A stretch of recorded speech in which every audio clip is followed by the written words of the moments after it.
Potassium's right at the top. So I guess I'm going to cover what Jim Fashing had said earlier. We want to shoot for more like a 200 parts per million. And then we also want to look at the percent base saturation. Well, they don't have the percent base saturation on the table of ratings, but on a CEC of 25, like the original soil report had, we're looking for something north of 200 parts per million. And so then any Midwest Labs equations or recommendations will kick out either crop removal or a little less than crop removal, depending on how high that parts per million is. It might not be exact, it's not tied to CEC, but these are an indication of where you should be on these tables of ratings. Going back to what Jim Fashing and Jim Grillo were talking about earlier. Anything you want to add there, Jim? No. The only thing I will add is that it's always interesting when we talked about how the different soil types play a role in what an optimum potassium level may be. As I get over to this side of the state of Minnesota and into Wisconsin, folks are looking at least being in that, let's say, a 20 CEC soil. They want to be at least at that 180 part per million range. That would be the beginning of the high range for us. But then I have other retailers who have run, their year-end evaluations on soil tests values and crop yield response. And on that same 20 CEC soil, their realization may be that it takes at least 220 to 230 parts per million potassium before where they see the cutoff line. Going any higher hasn't really shown a yield response, and definitely going lower does. As I move from east to west across Minnesota in particular, what's considered an optimum range, let's say 180 parts per million over here, jumps up to 250 parts per million in the heavier soils on the west side of the state, where that CEC might be around 25, sometimes even 30. So I think our table of ratings based on CEC is really a pretty good one for those folks to look at and use as a guideline when they're looking at their equations to at least maintain or build potassium in the soil profile. Absolutely. I think another point to make is, we talked about base saturation K and where we'd like to be, 3 to 5, and then looking back on our parts per million values, there are a lot of times I'll see where a retailer will see a parts per million value that's extremely high. We're talking the very high levels and higher on this table of ratings, but may not be paying attention to that base saturation. So it's very key to look at that base saturation, and even though your parts per million may be high or extremely high, your base saturation may be below 3 or even 2.5. There may be some antagonism going on where maybe your magnesium is even higher than potassium, or your calcium is extremely high. And when that happens, you're probably not getting good uptake of potassium. And so even though you're high, you're still going to see a response, and it would pay to apply potassium or potash in those situations. So again, just reiterating the need to look at both parts per million and base saturation. Agreed on that point, especially the part where you could see a high reading on a K-test level and a lower base saturation. A lot of the retailers up here, and I'm sure elsewhere, are starting to do a little bit of side dressing with potassium. They may be going out with some potassium thiosulfate when they're Y dropping their last nitrogen pass for their corn, just to get a little bit of potassium closer to that peak uptake period, that V12 to tassel stage, when we're looking at potassium uptake of 11 pounds per day by that corn crop as it's moving into the reproductive stage.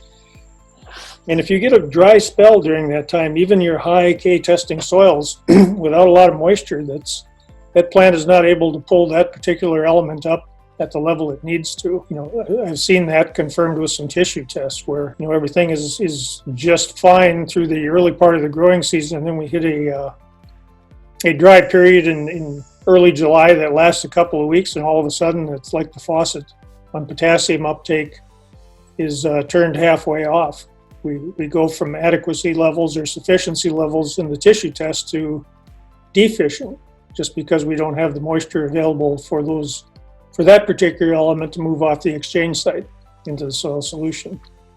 So it's a good guide to use, but I think most of the retailers that are out there now and are using tissue testing along with their soil test as guides are realizing that sometimes there's an advantage to maybe side dressing a little bit of potassium later in the summer as we get towards the reproduction part of the year, especially on corn.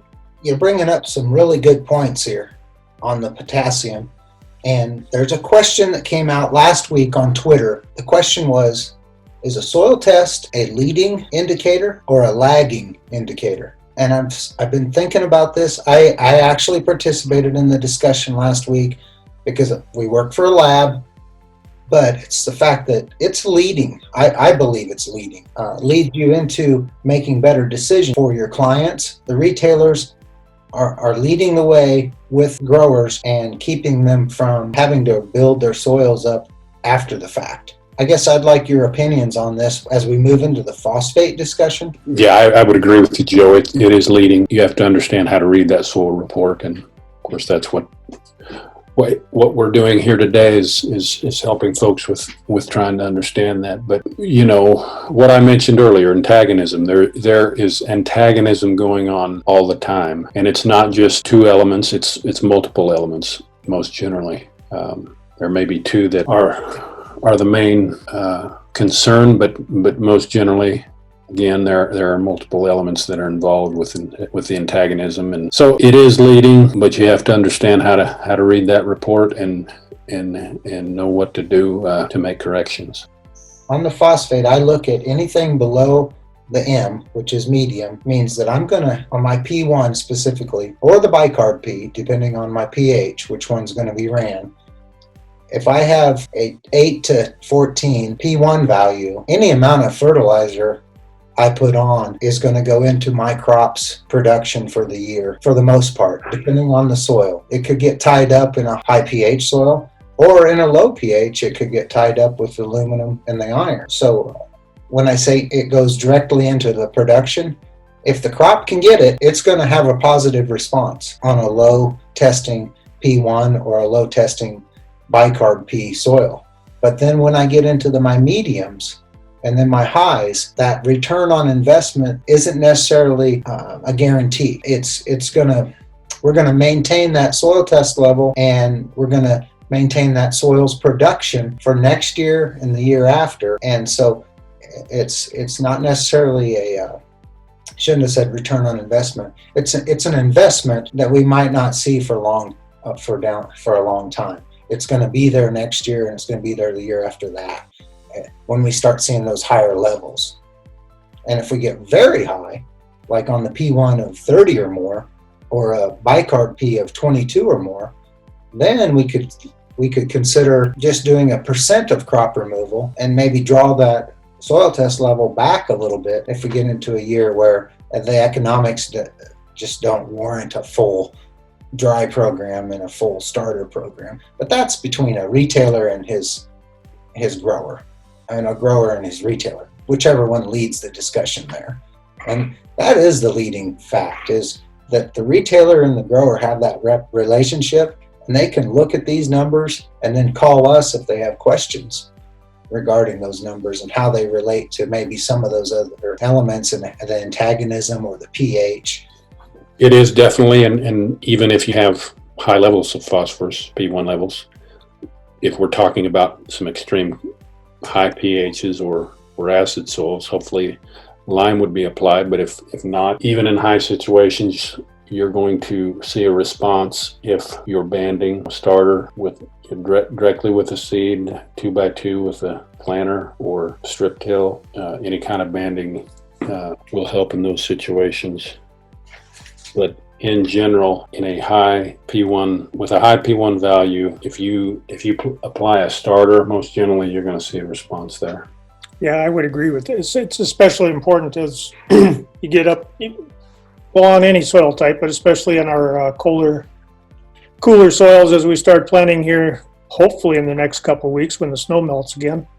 That until you get to about a 55, 60 degree soil temperature consistently, that's where we start seeing the phosphorus purpling out in fields, on cornfields especially, and occasionally we can see it on some small grains.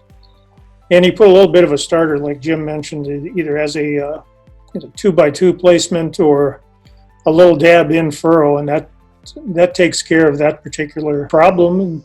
And in some areas, South Dakota, North Dakota this year, where they didn't really plant anything last year, they had a lot of fallow fields, and some of those didn't get a cover crop of any sort to stimulate the mycorrhizal fungi. You go in there without any kind of a starter, and you're going to see some issues, growth issues on phosphorus uptake. So with that, I want to always do the what, when, why, and how. And so a soil health, what is it? Well, it's a soil health report. What is it? It's a laboratory analysis.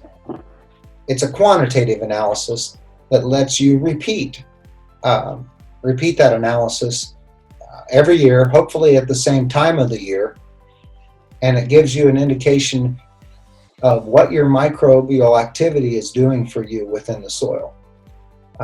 It gives you a water-soluble analysis. It gives you the Haney H3A extract analysis, and then it also takes into context a CO2 burst, which studies the microbial activity, and then it wraps it all together into one soil health calculation. Why is that important? Basically, if you're doing any cropping systems changes as far as tillage, are you switching from no-till to strip-till, or are you switching from conventional tillage to no-till? You might want to study what you're doing with your soil, specifically the microbiology, the microbial biology. And then also, are you incorporating cover crops? Are you incorporating livestock? Either through direct incorporation of livestock, grazing, pasturing, or are you purchasing manure? And so then when, a lot of times people ask, when should they do a soil health assessment or pull a soil health sample and send it into our lab? I specifically think you should be doing it sometime during the growing season, and then maybe another time after the growing season. But keeping that time frame in mind, you want to compare June to June or October to October. And the last thing I'd like to cover is the sampling depth. I've made mistakes in the past and I've sampled at the wrong depth. And we need your soil sample depth to be 0 to 6 because of all the calculations that fall in behind a soil health report. They're based off of a 0 to 6. And to drive that home is to think about a fence post. Where does a fence post rot off? It rots off in the top 6 inches of the soil. That's where the most microbial activity is occurring, in that top 6 inches. So if you're thinking about how deep to pull a soil sample for a soil health analysis, think of a fence post rotting off, that 0 to 6 inch sample depth. I will just mention I've taken soil health tests. I've got clients that have their own opinions as to when optimum time period should be. We did that whole study with Joe Thiel and Jim back in 2015, going in every month and taking a soil health test from a geo-reference point. And it's just interesting to see how much the environment in any given area in any given year can have on the numbers on the soil health report. So Joe, you brought up excellent points in looking at everything that you as a producer may be doing, or you as a dealer working with a producer may be doing, to try to improve those values in those numbers. But a lot of times it's the environment is going to dictate how that number may change from one year to the next. I've had my highest soil health scores in October, and I've had my lowest soil health scores in October off the same little 10 by 10 garden that I'm working with out here. But the key always is that even though the scores may be lower when you look at the values on that report, the values you really should be paying attention to, the CO2 burst, your water-soluble carbons, those tend to be pretty consistent. If you are consistently, sampling your field from time period to time period. So those are two good pieces of information that, just as I like to use as a guide or when I'm explaining it to a producer, that they should be looking at. Don't take it, don't take your soil health test after you've had a very heavy rain event or a very hot or dry period, because it's going to change the activity of the biology in the soil profile.